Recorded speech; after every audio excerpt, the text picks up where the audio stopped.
துணைத்தலையங்கம். சுசீந்திரம் சத்தியாகிரகம். திருவாங்கூர் சமஸ்தானத்தைச் சேர்ந்த சுசீந்திரம் என்னுமிடத்தில் சத்தியாகிரகம் நடைபெறும் விஷயத்தைப் பற்றி இதற்கு முன் நமது பத்திரிகை மூலமாக தெரியப்படுத்தியிருப்பதை வாசகர்கள் அறிவார்கள். அது விஷயமாக அமைக்கப்பட்டுள்ள கமிட்டியின் விஷயத்தையும் இந்த இதழ் 3வது பக்கம் பிரசுரித்திருக்கிறோம்.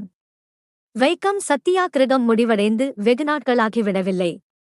அதற்குள்ளாக மற்றோர் இடத்தில் சமத்துவத்தை நிலைநாட்ட தோன்றியுள்ள சத்தியாகிரகத்தைக் காண நாம் மகிழ்ச்சியுறுகிறோம்.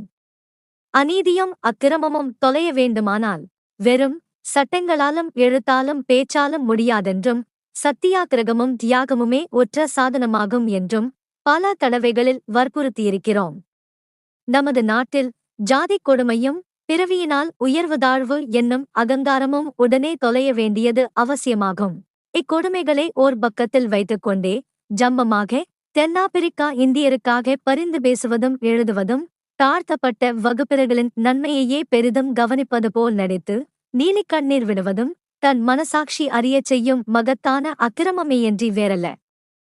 மேலும் இவர்கள் பெயரைச் சொல்லிக்கொண்டு பொது ஜனங்களை ஏமாற்றுவதும் எலெக்ஷன் பிரசாரம் செய்வதும் மிக்க மோசமான செய்கையாகும்.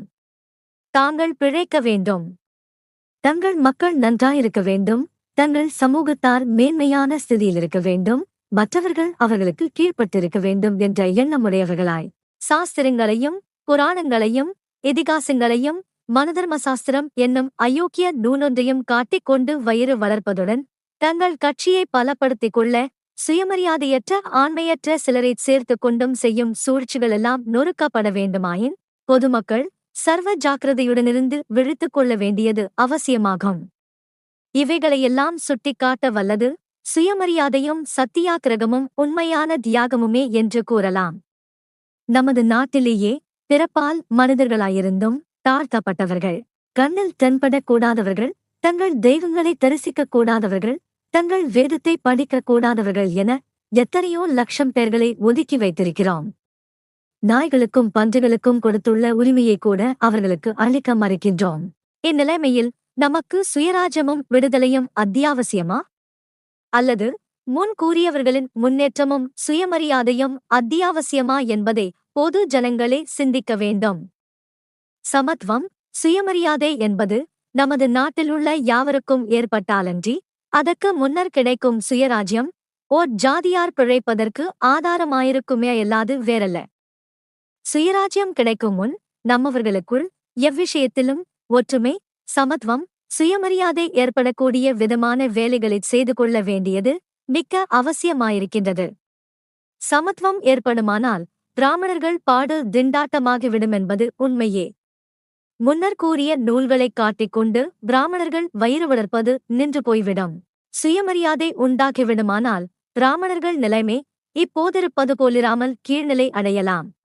இங்ஙனம் நேரிடுமென்பதை கருத்தாகக் கொண்டே ராஜ்ய பிராமணர்கள் ஆகட்டும், சில சர்க்கார் உத்தியோக பிராமணர்கள் ஆகட்டும், அவர்கள் மிதவாதிகளோ சுயேச்சை கட்சியோ ஆச்சாரியாரோ ஐயங்காரோ ஐயரோ பந்துலுவோ எவராயிருந்த போதிலும் சரி, ஒன்று கூடிக்கொண்டு பிராமணரல்லாதாரே தமிழர்களை எதிர்த்து நிற்கின்றார்கள்.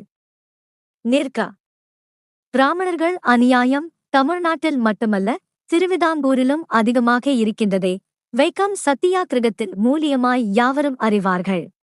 திருவாங்கூர் கவர்மெண்டார் இந்த அநியாயங்களுக்கு உடந்தையாய் இருக்கின்றார்களோ எனச் சிலர் சந்தேகிக்கக்கூடும். திருவிதாங்கூர் ராஜ்யத்திலுள்ள பொது ரஸ்தாக்களும் பொது குளங்களும் ஜாதிமத வித்தியாசமில்லாமல் பொது ஜனங்கள் அனுபவிக்கலாம் என சில வருடங்களுக்கு முன்னரே உத்தரவு போட்டிருக்கின்றனர். ஆகவே கவர்மெண்டார் பேரில் குற்றமில்லை. பிராமணர்கள் தவிர்த்த ஏனைய ஜாதியார்களாகிய நாயர் முதலானவர்கள் தங்கள் சமூக மகாநாடுகளில் பொது ரஸ்தாக்களிலும் பொது குளங்களிலும் ஜாதிமத வித்தியாசங்காட்டல் ஆகாது என தீர்மானம் செய்திருக்கின்றனர், செய்து வருகின்றனர். ஆகவே பொது ஜனங்களின் சமத்துவத்துக்கும் சுயமரியாதைக்கும் இடைஞ்சலாய் இருப்பவர்கள் பிராமணர்களேயாகும்.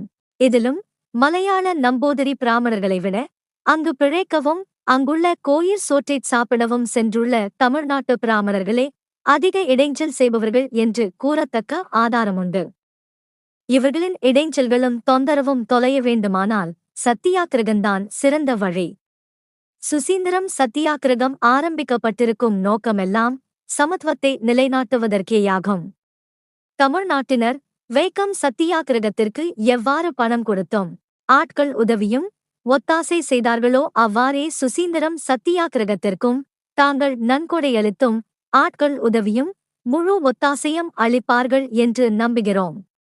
பிராமணர்கள் பலரும் மற்ற வகுப்பைச் சார்ந்த சில சுயநலக்காரர்களும் இச்சத்தியாகிரகத்திற்கு எதிரடியாயிருப்பார்கள் என்பது உண்மையே. இத்தகைய குறுகிய நோக்கமுடையோர் வெகு சிலரேயானபடியால் பொதுமக்கள் இவர்களைப் பற்றி கவனிக்க வேண்டிய அவசியமே இல்லை.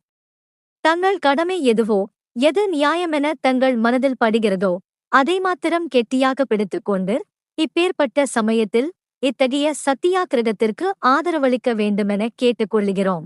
தமிழ்நாட்டு தேசிய வாலிபர்களானாலும் சரி, மற்றும் எந்த கட்சியைச் சேர்ந்த எவரேயானாலும் சரி, அனைவரும் சத்தியாகிரகத்திற்கு தொண்டு செய்ய அவசியமேற்படும்போது தயாராயிருக்க வேண்டுமென கேட்டுக்கொள்கிறோம். தமிழ்நாட்டார் சுசீந்திரத்தில் உரிமை போர் நடப்பதற்கு தங்களால் இயன்ற நன்கொடையை கொடுக்கவும் தயாராயிருக்க வேண்டும் என்பதே நமது வேண்டுகோளாகும்.